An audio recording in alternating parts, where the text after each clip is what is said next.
আজকে যাচ্ছি কোরিয়ার একটি তরমুজ বাগানে। ছোটবেলা থেকেই আমার তরমুজ খুব প্রিয় ফল, তাই ভাবলাম সরাসরি বাগানে গিয়ে তরমুজ কিভাবে চাষ হয়, একবার গাছ থেকে তরমুজ ছিঁড়ে খাওয়ার যে অনুভূতি, তা কেমন হয় চলুন দেখা যাক। যেহেতু সামার চলে আসছে, আজকে সাইকেল নিয়ে যাব সেখানে। আশা করছি অনেক মজা হবে। আমার সঙ্গী হিসাবে থাকবে আমার সাইকেল। আমার দলবল নিয়ে ছুটলাম তরমুজ বাগানের উদ্দেশ্যে। চারদিকে গ্রামীণ দৃশ্য দেখে মনটাই ভালো হয়ে গেল। কাঠের ব্রিজের উপর দিয়ে ছুটে চলছি তরমুজ বাগানের উদ্দেশ্যে। এক অন্যরকম অনুভূতি। ঠান্ডা ধীরে ধীরে বাতাস বইছে, সেই সাথে অসম্ভব সুন্দর এই দৃশ্য। চারদিকে যত দূর চোখ যায় সবুজ আর সবুজ। এখানে যে বিনিল হাউসগুলো দেখা যাচ্ছে, এর ভিতরেই তরমুজ গাছগুলো রয়েছে। আমরা ওটা ভিতরে যাওয়ার চেষ্টা করব। সাধারণত ফেব্রুয়ারি থেকে মার্চ মাসে তরমুজের চারা লাগানো হয়, আর এপ্রিল থেকে মে মাসে ফল সংগ্রহ করা হয়। এখানে কৃষকরা খুব যত্ন করে সার, পানি আর রোদ বাতাস ঠিক মতো ম্যানেজ করে তরমুজ বড় করে থাকেন।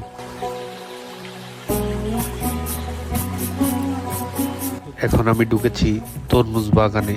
দেখুন যত দূর চোখ যায় কেবল সবুজ আর সবুজ। মাটির উপরে ছড়িয়ে ছিটিয়ে থাকা বড় বড় তরমুজ, সত্যি মনোমুগ্ধকর দৃশ্য।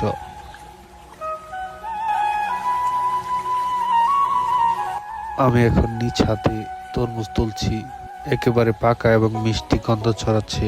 একটু পরে এখানে কেটে খাওয়ার প্ল্যান আছে, কিন্তু ততক্ষণে মনে পড়লো আমরা কাটার জন্য কোনো কিছু নিয়ে আসি নাই। আর এখানে কাটার জন্য কিছু পাবো কিনা তাও জানি না, দেখা যাক। এখানে বিভিন্ন ধরনের তরমুজ দেখা যাচ্ছে, কিছু বড়, কিছু ছোট, কিন্তু সবটাই একদম টাটকা আর চকচকে, যেগুলো বাজারজাত করার জন্য প্যাকিং করা হচ্ছে। তাদের কাছে কাটার জন্য কিছু একটা চাইলাম, কিন্তু নাই। ততক্ষণে ইয়াসিন ভাই তরমুজ ফাটিয়ে ফেলেছে। আমার আর তর্স হয়েছে না, তাই তরমুজের কলিজাটা নিয়ে নিলাম। পারতেছি আমি মাঝখান থেকে কলিজাটা খেয়ে ফেললাম। আহা, কি টাটকার মিষ্টি স্বাদ! বাজারের তরমুজের সাথে এর তুলনাই হয় না। আজকের এই তরমুজ বাগানের ভ্রমণ সত্যি এক অন্যরকম অভিজ্ঞতা। প্রকৃতির এত কাছে এসে এত মজা পেয়েছি, সেটা বলে বোঝানো যাবে না। আপনারাও যদি সময় পান, কখনো তরমুজ বাগানে ঘুরে আসতে ভুলবেন না, এবং আসার সময় অবশ্যই কাটার জন্য কিছু নিয়ে আসবেন, না হলে তৃপ্তি সহকারে খেতে পারবেন না। বাগানের মালিক আর চাষিদের প্রতি কৃতজ্ঞতা, যারা এত যত্ন করে আমাদের জন্য এই মিষ্টি ফল ফলান।